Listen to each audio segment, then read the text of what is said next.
Surat મહાનગરપાલિકાનું fire વિભાગ monsoon માટે સજ્જ. મોન્સૂનને ધ્યાનમાં રાખીને ફાયર વિભાગ દ્વારા વોટર રેસ્ક્યુ ટ્રેનિંગ શરૂ.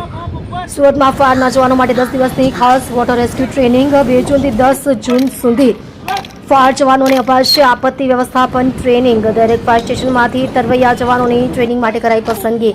25 જવાનોની બેચને હોડી અને સ્કૂબા સર્ચ સાથે અપાશે ખાસ તાલીમ. ઊંડા પાણીમાં રેસ્ક્યુ કરવાની પદ્ધતિઓ વિશે જવાનોને કરાશે માહિતગાર. પૂર જેવી આપત્તિ સ્થિતિને પહોંચી વળવા માટે ફાયર જવાનો તૈયાર. રોજ 4 થી 5 કલાક સુધી ફાયરના જવાનો મેળવી રહ્યા છે વોટર રેસ્ક્યુ તાલીમ. સુરત ફાયર અને ઇમરજન્સી વિભાગ ચોમાસાની તૈયારીઓમાં વ્યસ્ત.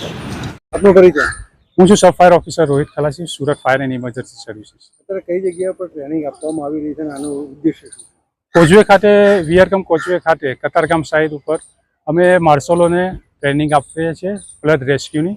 જેમાં ઉદ્દેશ્ય એવો છે કે આવનારા કપરા સમયોમાં જો સિટીમાં આઉટ સિટીમાં કે ખારી પૂર આવે આવનારા સમયોમાં ત્યારે જ અમારા જવાનો એક્ટિવ રહે અને એ કામગીરી દરમિયાન સારી કામગીરી કરી શકે એના માટે અમે ટ્રેનિંગનું આયોજન કર્યું છે.